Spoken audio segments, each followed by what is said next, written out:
दोस्तों, स्वागत है आपका। एयर इंडिया की तरफ से बहुत अच्छी वैकेंसी आई है, जिसके लिए जो एलिजिबल कैंडिडेट्स हैं वो अप्लाई कर सकते हैं। 50 साल के उम्र तक के कैंडिडेट्स अप्लाई कर सकते हैं। और एयर इंडिया कैसी एयरलाइंस कंपनी है, ये हम आपको कहने की जरूरत नहीं है। तो जल्दी से कौन कौन सी पोस्ट हैं, एलिजिबिलिटी क्राइटेरिया क्या है और किस तरह से हम अप्लाई कर सकते हैं, इन चीजों को देख लेते हैं। जैसा मैंने आपको बताया, ये vacancy air India airport services की तरफ से आई है। और खास बात ये देख लीजिए, इन्होंने खुद लिखा हुआ है कि ये एक डायरेक्ट रिक्रूटमेंट है। किसी भी एजेंसी या किसी भी दूसरे इंस्टीट्यूट इसमें इन्वॉल्व नहीं है। एयर इंडिया ने डायरेक्ट रिक्रूटमेंट निकाली है ये वाली। और ये एडवर्टीजमेंट अगस्त 2024 को निकली है। ये पार्ट जो है ये ऑफिस के लिए है, आपके लिए नहीं है। यहां पर मैं ये देखिए, फॉर्मेट ऑफ एप्लीकेशन दिया हुआ है जो आपको भरना है। इस पीडीएफ को हम अपने टेलीग्राम ग्रुप में भी डाल देंगे और टेलीग्राम ग्रुप में आप इसको अच्छी तरह पढ़ के समझ के उसके बाद अप्लाई करिएगा। टेलीग्राम ग्रुप का लिंक आपको डिस्क्रिप्शन बॉक्स में सबसे ऊपर मिलेगा। उसके ऊपर क्लिक करिए और टेलीग्राम ग्रुप का मेंबर बन जाइए। इस वैकेंसी के साथ साथ इससे पहले भी जो दूसरी वैकेंसीज निकली हैं उनकी भी पीडीएफ आपको वहां मिलेंगी। और आप जिस भी पोस्ट के लिए अप्लाई करना चाहें, जिसके लिए आप एलिजिबल हो, आप भर सकते हैं। तो सबसे पहले फॉर्मेट ऑफ एप्लीकेशन की अगर हम बात करें तो ये देखिए, incharge Air India airport services limited, second floor GST building, Air India complex, terminal 2, IGI airport, New Delhi 37। ये एड्रेस है। यहां आपको अपनी एक फोटोग्राफ लगानी है और उसके ऊपर साइन भी करना है। ध्यान रखें, किस पोस्ट के लिए आपने अप्लाई किया है ये यहां लिखें। और उसके बाद यहां से आप देखना शुरू करें। यहां पर फुल नेम लिखें, father's name, date of birth, place of birth, state of birth, address, आपका मोबाइल नंबर, टेलीफोन नंबर जो कुछ भी है, marital status, nationality, religion, mother tongue, PAN number जरूर लिखें, आधार कार्ड जरूर फिल करें। यदि आप किसी कैटेगरी से हैं तो वो भी जरूर यहां पर मेंशन करेंगे, क्योंकि जब आप कैटेगरी में आप आते हैं और रिजर्वेशन का फायदा आपको मिलता है तो आपको कास्ट सर्टिफिकेट भी लगाना होगा। इस बात का ध्यान रखें।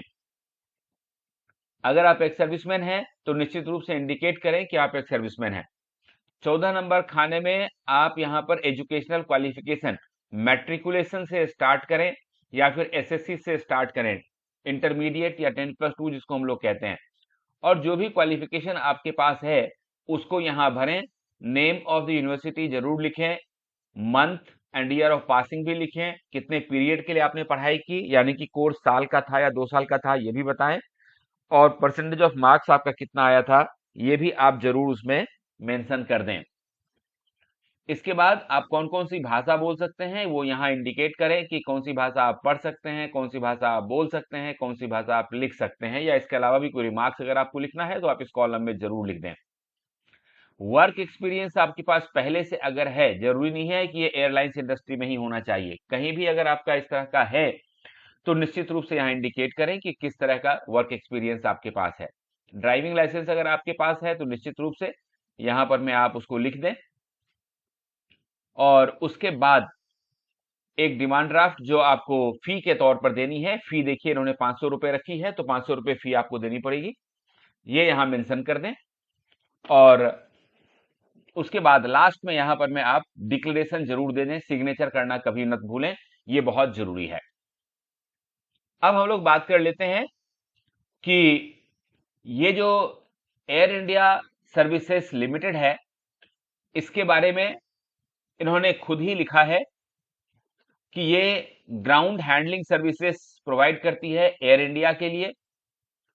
और एयर इंडिया के फ्लाइट्स के साथ साथ ये एयर इंडिया एक्सप्रेस और अलायंस एयर के लिए भी काम करती है, जो कि 51 फॉरेन शेड्यूल्ड एयरलाइंस चलाती है और 4 domestic scheduled airlines, 8 seasonal charter airlines और 23 foreign airlines availing perishable cargo जो हैंडल करती है, उसके लिए air India airport services limited, जो कि एयर इंडिया की ही कंपनी है, सर्विसेज देती है। ये विजन मिशन क्या ये करती है, ये सब आप देख सकते हैं आराम से। अब बात कर लेते हैं कि कौन कौन सी पोस्ट हैं। सबसे पहला पोस्ट जो है वो ड्यूटी ऑफिसर पैसेंजर का है। ड्यूटी ऑफिसर पैसेंजर के लिए आपको ग्रेजुएट होना चाहिए, ये बेसिक क्वालिफिकेशन है। 50 साल मैक्सिमम आपकी एज होनी चाहिए। 32,200 रुपए आपको सैलरी मिलेगी per month. Nature of job, इस पीडीएफ को हमारे टेलीग्राम ग्रुप में आप पढ़ सकते हैं कि आपका जॉब क्या होगा। अगला जो पोस्ट है वो ये देखिए, जूनियर ऑफिसर कस्टमर सर्विसेज का है, जिसके लिए आपको ग्रेजुएट होना चाहिए। आपको 29,760 रुपीज की सैलरी मिलेगी। मैक्सिमम एज आपका 37 ईयर्स होना चाहिए। यदि आप ओबीसी कैटेगरी से आते हैं तो आपको 3 साल की छूट मिलेगी, और अगर आप SC/ST कैटेगरी से आते हैं तो आपको 5 साल की छूट मिलेगी। नेचर ऑफ जॉब कि क्या काम आपको करना है, जूनियर ऑफिसर कस्टमर सर्विसेज का क्या काम है, वो यहां लिखा हुआ है, आप इसको आराम से पढ़ लीजिएगा। अब बात करते हैं तीसरे पोस्ट की, जो कस्टमर सर्विस एग्जीक्यूटिव का है। इसके लिए भी आपको ग्रेजुएट होने की जरूरत है, 10+2+3 के पैटर्न में। आपको सैलरी मिलेगी 24,960 रुपए पर मंथ। आपके लिए एज लिमिट रखी गई है 28 ईयर्स।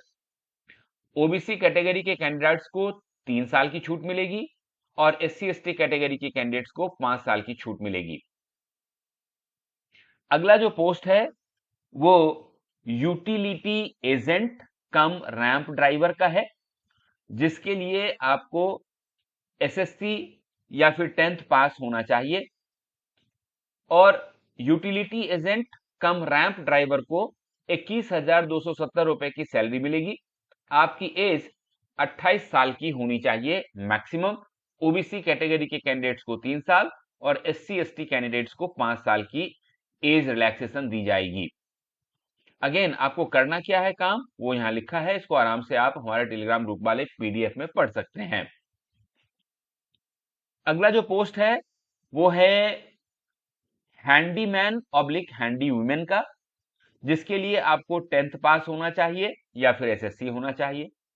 हैंडीमैन को 18,840 रुपए की सैलरी मिलेगी पर मंथ, और हैंडीमैन के लिए मैक्सिमम एज लिमिट रखी गई है 28 साल।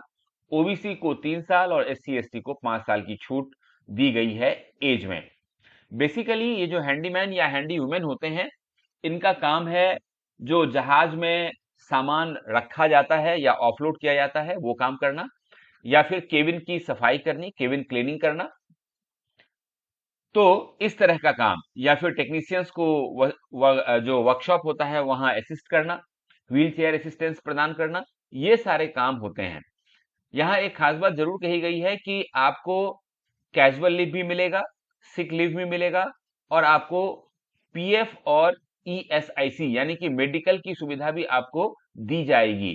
ये काम भी बताया गया है। तो ये सभी पोस्ट के साथ है कि आपको सैलरी के साथ आपको कैजुअल लीव मिलेगा, आपको सिक लीव भी दिया जाएगा, आपको प्रिविलेज लीव भी मिलेगा, और जो भी EPFO की सुविधा होती है आपके रैंक के हिसाब से आपकी सैलरी के अलावा ये सुविधाएं भी आपको प्रदान की जाएंगी। तो ये पोस्ट हमने देख लिए। अब बात करते हैं हाउ टू अप्लाई की। तो सबसे पहले आप ये देख लीजिए कि सारे डॉक्यूमेंट्स के साथ ये 26 अगस्त 2024 ये जो है लास्ट डेट है। एड्रेस यहां लिखा हुआ है, जो कि फॉर्म के ऊपर भी मैंने आपको पहले बताया था। यहां आपको भेजना है दिल्ली में, और जैसी रिक्वायरमेंट होगी उस हिसाब से आपको सिलेक्शन प्रोसेस या फिर इंटरव्यू के लिए आपको बुलाया जाएगा। जब आपको इंटरव्यू के लिए बुलाया जाता है तो आपको अपना एक कलर्ड पासपोर्ट साइज फोटोग्राफ लेकर जाना होगा, और साथ में आपके जो डॉक्यूमेंट्स हैं जो एडवर्टीजमेंट में लिखा हुआ है और जो आपने अपने फॉर्म में भरा होगा, वो सारी चीजें लेकर के आपको उस समय जानी पड़ेगी। अगर आप ओबीसी कैटेगरी से आते हैं, खास करके नॉन क्रीमी लेयर से, तो आपको अपनी कास्ट सर्टिफिकेट भी दिखानी होगी, ये जरूरी है। और ये सारा जो एडवर्टीजमेंट है एक्चुअल में आप देख लीजिए कि ये वाला जो वेबसाइट दिया हुआ है यहां पर अवेलेबल है www.aiasl.in। तो अगर आप ये खोलते हैं ये वाला वेबसाइट तो आपको ये एडवर्टीजमेंट दिख जाएगा और ये एयर इंडिया का ऑथेंटिक वेबसाइट है। तो ओवरऑल हमने ये देखा कि एयर इंडिया सर्विसेज की तरफ से ये वैकेंसी है। 10/8 को ये वैकेंसी आई थी। ये सारे पोस्ट हैं। ड्यूटी ऑफिसर की एक पोस्ट है, जूनियर अफसर की भी एक पोस्ट है, कस्टमर केयर सर्विस की 10 पोस्ट हैं, यूटिलिटी एजेंट की 4 पोस्ट हैं, हैंडीमैन की 7 पोस्ट हैं और हैंडी वुमेन की 6 पोस्ट हैं। और ये जो सारे पोस्ट हैं, ये जो भर्ती है ये एयर इंडिया की तरफ से है, लेकिन आपकी पोस्टिंग जम्मू एयरपोर्ट के ऊपर होगी। तो आप देख लें बाकी सारी चीजें। अगर आप एलिजिबल हैं तो निश्चित रूप से इस फॉर्म को भरिए और अपने इंटरव्यू की तैयारी कीजिए। All the best.